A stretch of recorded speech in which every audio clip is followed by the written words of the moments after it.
বিসমিল্লাহির রহমানির রহিম। আসসালামু আলাইকুম ওয়া রাহমাতুল্লাহি ওয়া বারাকাতুহু। আশা করি আল্লাহ তাআলার অশেষ রহমতে আপনারা সবাই ভালো আছেন। আমিও ভালো আছি আলহামদুলিল্লাহ। হযরত মাইস আসমা আলী রাদিয়াল্লাহু তাআলা আনহুর তওবা একটি কবুলকৃত তওবার মর্যাদা লাভ করে, যে ঘটনা হাদিসে নববীতেও স্থান পেয়েছে। বুরাইদা রাদিয়াল্লাহু তাআলা আনহু থেকে বর্ণিত, রাসূলুল্লাহ সাল্লাল্লাহু আলাইহি ওয়াসাল্লামের কাছে এসে মাইজ আসমা আলী রাদিয়াল্লাহু তাআলা আনহু বলেছিলেন, আমাকে পবিত্র করুন।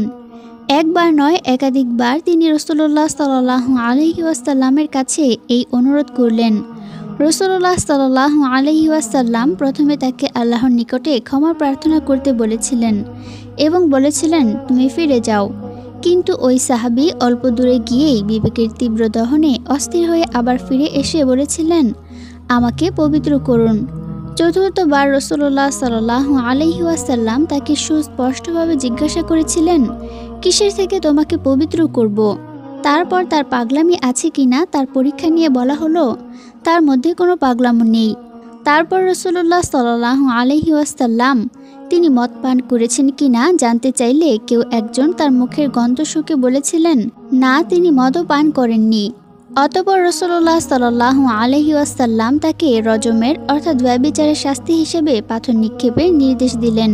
মিশকাত শরীফ। লোকেরা তাকে পাথর নিক্ষেপ করতে লাগলো, এমনিভাবে তার মৃত্যু হয়ে গেল। মাইজ আসমা আলী রাদিয়াল্লাহু তাআলা আনহু এর তওবা আল্লাহ তাআলা কবুল করেছেন। রাসূল সাল্লাল্লাহু আলাইহি ওয়াসাল্লাম তার তওবার ব্যাপারে ইতিবাচক স্বীকৃতি দিয়েছেন, কেননা তিনি কৃত অপরাধের শাস্তি থেকে বাঁচার জন্য রাসূলুল্লাহ সাল্লাল্লাহু আলাইহি ওয়াসাল্লামের কাছে আসেননি, কোনো ছল চাতুরির আশ্রয় গ্রহণ করেননি, দুনিয়ার কোনো সুযোগও তিনি নিতে চাননি।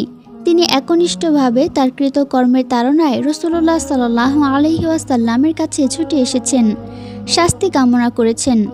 ইসলামের ইতিহাসে সোনালী পাতায় লিপিবদ্ধ মাইজ আসমা আলী রাদিয়াল্লাহু তাআলা আনহুর এই তওবা, সাহাবীদের ঈমান দীপ্ত তওবা আমাদের জন্য অনুসরণীয়।